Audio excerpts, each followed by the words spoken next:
नमस्कार, police time 24 में आपका स्वागत है। संविधान जागर समिति महाराष्ट्र महाड़ में 9 अगस्त 2024 से शुरू होकर रायगढ़, खेड़, रत्नागिरी, पतित पावन मंदिर सिंधुदुर्ग, कणकवली, कोल्हापुर, शाहू समाधि दर्शन, हातकणंगले, सांगली, पैठनाका, सातारा, पिंपरी चिंचवड, पुणे सहित संपूर्ण महाराष्ट्र राज्य की दलित बस्तियों में संविधान की जन जागरूकता यात्रा के जरिए लोगों को अवगत कराने का कार्य समिति के माध्यम से करते चले आए हैं, जिसको लेकर संविधान जागर यात्रा मुंबई में सितंबर को प्रवेश करेगी।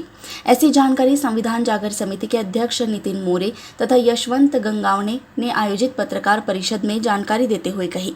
वहीं एडवोकेट नितिन मोरे ने कहा कि संविधान बदलने की अफवाह विपक्षी पार्टियों द्वारा भरपूर प्रयास करके दलित समाज सहित देश की जनता को भ्रमित कर उड़ाई जा रही है। प्रसार माध्यमों से बातचीत करते हुए संविधान जागर समिति के अध्यक्ष नितिन मोरे ने कहा कि केंद्र सरकार के भारत को विकसित राष्ट्र बनाने से खिन्न विपक्ष अपनी समाप्ति होती राजनीतिक को बचाए रखने के लिए इस तरह का हथकंडा अपना रहे हैं, परंतु देश की जनता विशेषकर दलित समाज बड़े पैमाने पर जागरूक हो गए। इनके बहकावे में अब आने वाले नहीं हैं। अत्यंत आनंदपूर्वक सांगत आहे की संविधान जागर यात्राचं स्वागत अख्ख्या महाराष्ट्रामध्ये एकदम उत्साहामध्ये होत आहे।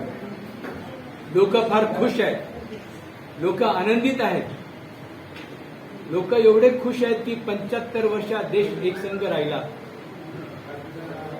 लोक आनंदित आहेत की 75 वर्ष होते या संविधानाला। अख्खे देश इकडचे तिकडेचे तुकडे झाले, पण भारतामध्ये भारत एकसंघ राहिला। तो उत्साह जो आहे, तो उमंग जो आहे, त्याची प्रत्येक जिल्ह्यामध्ये आम्हाला त्याचा अनुभव आला। 6 तारखेला मी सांगितल्याप्रमाणे भीमराव आंबेडकरजी त्याचं स्वागत करणार आहे, भारतीय बौद्ध महासभा राष्ट्रीय कार्याध्यक्ष, आणि त्यानंतर मग तिथून रॅलीच्या स्वरूपामध्ये शिवाजी नाट्य मंदिरमध्ये एक जल्लोषाचा कार्यक्रम, संविधान सभेचा कार्यक्रम या निमित्त होणार आहे।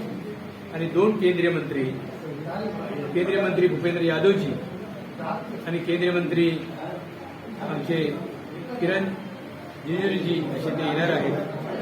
तर असे 2 केंद्रीय मंत्री त्या ठिकाणी आपल्याला लाभलेले आहेत। मुंबई से यशपाल शर्मा की रिपोर्ट। ऐसे ही खबरों को देखने के लिए हमारे चैनल को लाइक और सब्सक्राइब करें। धन्यवाद।